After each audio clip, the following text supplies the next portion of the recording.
Bonjour, c'est Azure, c'est l'actualité du jeu vidéo du mercredi 12 juillet 2023 et on revient sur le MMO Palia qui s'annonce en bêta fermée puis ouverte.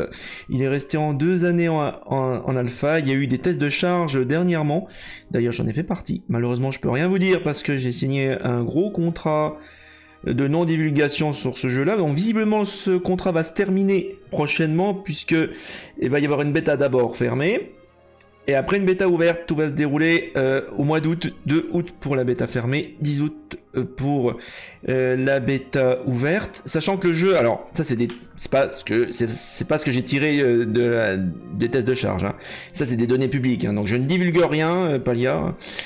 C'est que le jeu aura un modèle économique assez original où on va pas prendre les gens pour des cons visiblement d'après ce que j'ai compris, et on va pas pousser les gens aux microtransactions pour rien.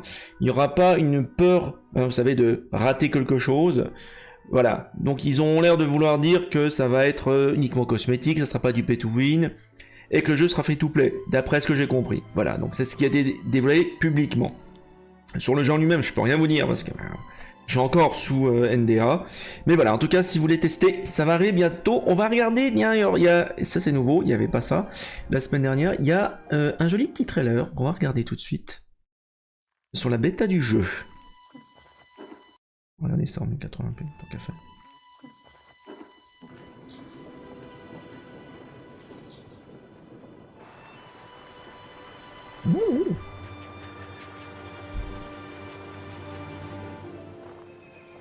La philosophie du jeu, hein, pour vous dire, c'est que vous n'êtes pas un héros, un élu, vous êtes juste un petit PNJ qui vit sa vie dans l'univers de Palia.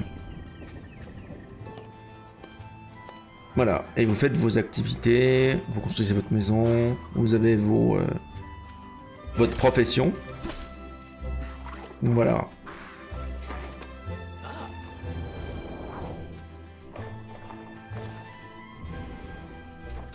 Salut Camille, bienvenue.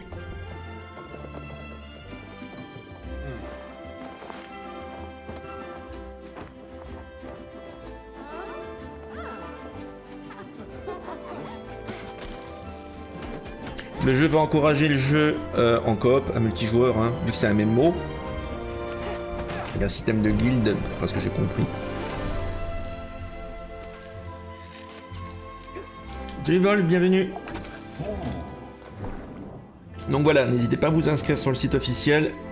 Il y aura une bêta fermée à partir du 2 août et le 10 août. Donc ça fonctionne déjà, hein. Enfin il y a déjà des tests de charge de temps en temps.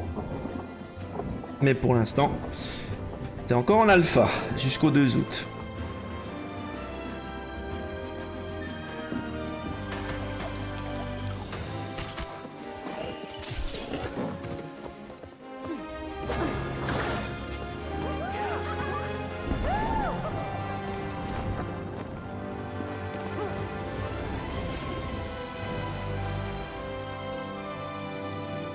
Donc voilà, ça peut être un chouette jeu communautaire à tester, d'autant plus qu'il est free to play, d'après ce que j'ai compris, s'il conserve le modèle économique actuel. Alors, qu'est-ce qu'on a d'autre comme news? Ah oui, Hellboy. Comment ça va mon papillon bleu? Ça va, mais je suis pas un papillon. Alors, on a un nouveau jeu pour les fans d'Hellboy, Web of Weird, je sais pas comment on prononce ça. Donc, on a un premier trailer de gameplay, assez chouette, visiblement, avec une belle esthétique comics. À chaque fois il me met en basse qualité, je sais pas pourquoi. Alors ce qui est assez marrant, c'est que vous avez une différence de framerate, vous avez vu, entre les mouvements de caméra et les personnages, un petit peu comme dans les films d'animation Spider-Man. I just want to stop this place from breaking my place. And I say, thou shalt go no further. Oh, brother, have it your way.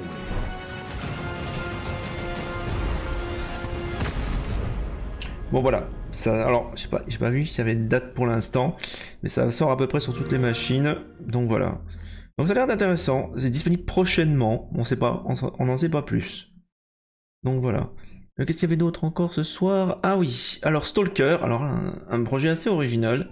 En fait, il y a des fans qui sont en train de refaire le premier jeu, enfin les premiers jeux Stalker. C'est-à-dire Shadow of Clear Sky et Call of Pripyat que j'avais fait il y a très très longtemps, hein, bien avant que je stream sur Twitch. Et en fait, ils sont en train de faire un portage simple, mais un portage quand même sur Unreal 5 du jeu. Donc c'est assez original. Alors bien sûr, vous n'aurez pas toutes les technologies qu'il y a dans le jeu qu'il y aura dans Stalker 2, hein, qui va sortir en fin d'année. C'est simplement qu'ils ont traduit en fait toutes les quêtes, tous les éléments du moteur X-Ray d'origine vers l'Unreal Engine. Donc toute la partie graphique a été remplacée par l'Unreal Engine, donc on a quelque chose qui est beaucoup plus propre, visuellement parlant, vous voyez un petit peu. Mais voilà, alors je sais pas quand est-ce que ça sort ça, alors si, il y a... Vous pouvez d'abord télécharger ça sur ModDB et vous n'avez pas besoin d'avoir les jeux originaux. Donc c'est assez bizarre. Donc voilà. Donc vous pouvez déjà tester sur ModDB ce Stalker sous Unreal 5. Voilà, si vous aimez les premiers jeux, ben vous testerez ça.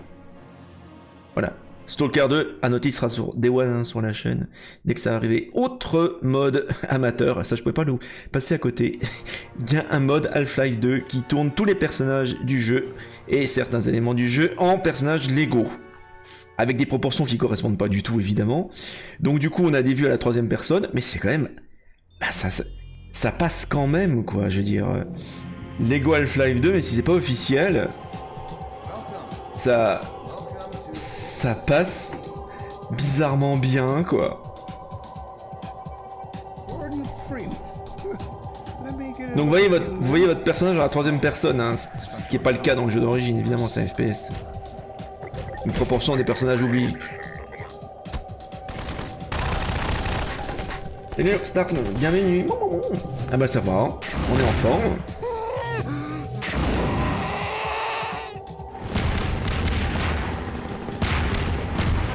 Allez, face sur le haut.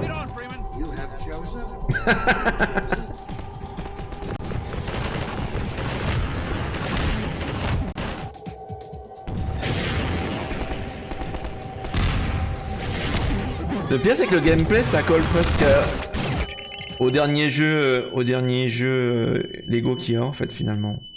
Bon bah voilà. Non mais je voulais vous en parler parce que ça me paraissait fun. L'actualité est pas folichonne pour l'instant. Donc voilà, bah écoutez, bah c'est tout pour aujourd'hui. Et nous on se retrouve demain pour la suite de l'actualité des jeux vidéo. Allez, salut, mon.